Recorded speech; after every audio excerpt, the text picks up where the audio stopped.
I'm a bit old-fashioned, to be honest. Yeah. Is the number okay? I'll shoot you a text. Do we Instagram? Is that what you do? Do we Instagram or do we number? I don't know. And you have, Yeah. what's your name? Hey guys, what's up? It's Sebastian here with Leave Mine Attraction. And in today's video, I'm here with my buddies, Andy and Max. And we're going to be talking a little bit about the whole idea of approaching women, how to do it from start to finish so you can get better results in your interactions during the daytime and also during the nighttime. First thing we're going to be discussing is something that's very important, and that is mindset. So if your mindset is off, if you are constantly thinking about what you're going to say, if you're constantly thinking about not doing it because maybe the girl's too busy, or maybe she's with a friend and you're thinking, nah, there's no way I can approach her, or maybe you're just giving yourself the excuse that she's too far away. Whatever the excuse is, if you have that mindset, you're solidifying that every single time that you don't approach a woman. It's like building a negative habit. So what I always say to guys, and I think guys will agree with me here, you've got to develop a positive habit of approaching women. Taking that first step, taking action, keeping it super simple for yourself. Literally, you're opening, hey, excuse me, can I meet you real quick? It's as simple as that. Smile, make eye contact, and then ask her a question. That is your open. Keep it super, super simple. That is the first step of game. If you can do that, then you're going to get more interactions and you're going to build positive experiences. When you build positive experiences, then you start to grow in confidence. When you've got confidence, you start enjoying game, and then you can move on to the second step. And I'm going to pass the mic here, and that is developing the conversation. Okay, guys, let's start with the next topic of flirtation, having a casual conversation with a woman. It's totally fine to ask questions. You have to find the balance between asking enough questions, maybe mixing it up with assumptions. If you go for the question, there is a part of what's the tonality behind the question. You could ask the question in a way that sounds needy, and that is a strong problem. So focus on just releasing the inner feeling, losing this social anxiety, and just flow with the vibe.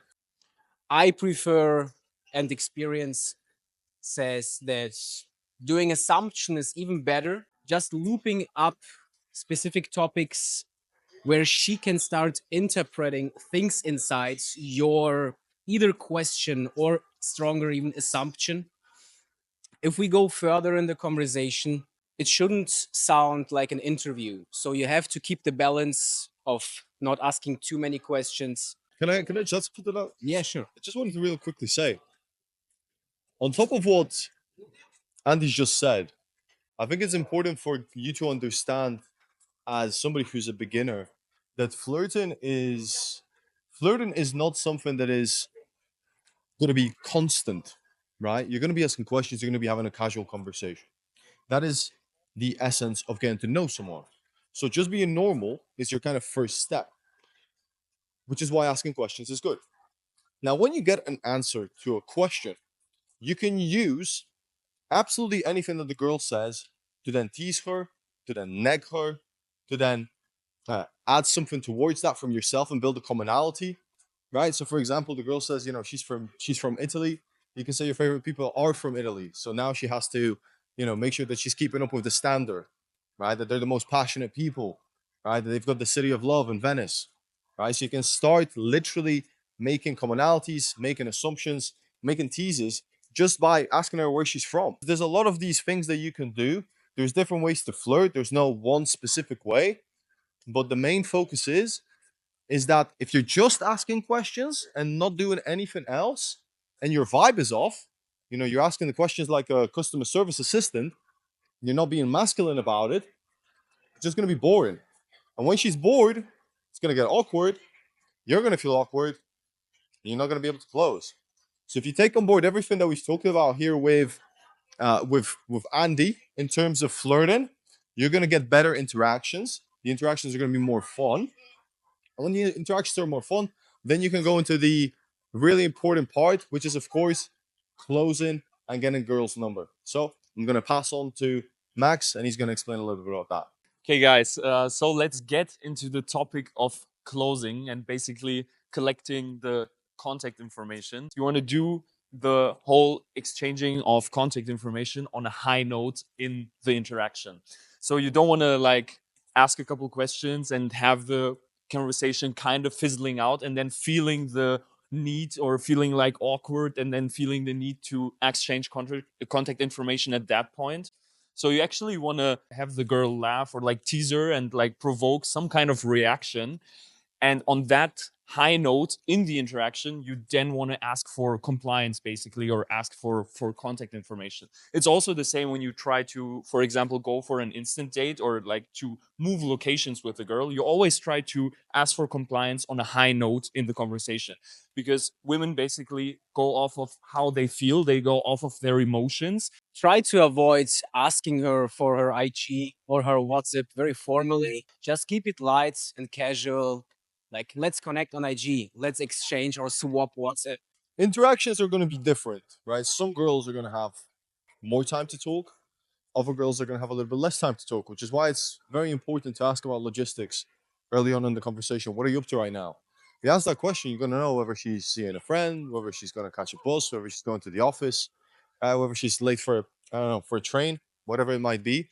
So you will then know whether you have more time to talk to her and then you can develop that conversation, or you might have to, kind of cut the conversation a little bit short. Make sure to maintain a good vibe. And then when you're exchanging, Instagram, it's a lot easier to do that because obviously the girl has a little bit of a less of an idea of who you are. So when you exchange Instagram, she'll be able to see some of your life. So when you're doing a shorter approach, it's good to do Instagram. And that's why it's good to have a good Instagram. If the interaction is a little bit longer and you don't have Instagram, or you just don't want to exchange Instagram for, I don't know, whatever reason that might be, maybe you have a girlfriend, I don't know, right? Then you might want to do WhatsApp. However, it really does depend on how the interaction is going. So use your common sense. You got to be really good at kind of seeing how the girl is reacting to you. If the girl really likes you and you want to close on a high point, to identify the high point, it's super simple. Is she present? Is she stationary? Is she crossing her legs? Is she playing with her hair? Is she asking you questions? Does she have kind of like this giddy voice? Is she laughing at the things that you're saying? You might not even be saying anything funny and she's going to start laughing, right? So those are all signals that demonstrate to you that the girl is actually really interested. And at that point, that's what we call the high point. It's called the hook point. The girl is into it. You can start going to the idea of closing and exchanging contact information. If you do it too soon, for example, you approach a girl, you pay her a compliment, and you say, "Hey, can I have your number?" She doesn't know who you are. She's not going to give you her number. I actually met a guy who was doing this in Manchester, right? So he would approach 50, 60 girls in one day, and he would just literally go like, "Hey, excuse me, can I meet you real quick? I thought you were beautiful. Can I have your number?" Yeah. Not 59 out of the 60 girls would say no, and the one that did would not even respond. Number farming. Number farming. It really is a bad strategy. And also, it doesn't develop any social skills. And this is why it's important to, kind of stick to the structure. You've got the opening, you've got kind of the logistics, you've got getting to know her, you've got the flirting, and then on a high point, you begin to close. And of course, this will fluctuate dependent on that logistical question. If she's got a lot of time, you can spend more time doing all of these things. If she doesn't have a lot of time, you're going to be very quick, very snappy, make sure you're super confident. And then when you're closing, again, you always say why you're closing. Let's go for a couple of drinks later on, get to know each other a little bit better. Let me get your number. Boom, you've closed. You've set up the idea of a date. And now your first text is going to be, "Hey, it's Sebastian. Are you free over the next couple of days? Would love to continue our conversation. We had a great vibe." Boom, you're done. That is the structure of an approach. If we've missed anything, we're going to leave it in the description of the video. It's actually very hard to walk and talk as we all figured this out, right? But we're going to do our best to leave even a better description of what we're talking about in the description. So check that out. And obviously, if you are struggling with approaching women, subscribe to this channel, leave this video a like, leave us a comment. If you have any questions, we'll respond. And also in the description, there's a link to have a conversation with me. We'll be able to kind of break down every one of these steps in detail so that if you need any coaching, we can support you, we can help you, and you can get some incredible results. But you have to take action. So that's it for this video. Leave us a like I said, subscribe. We'll see you in the next one. Peace out.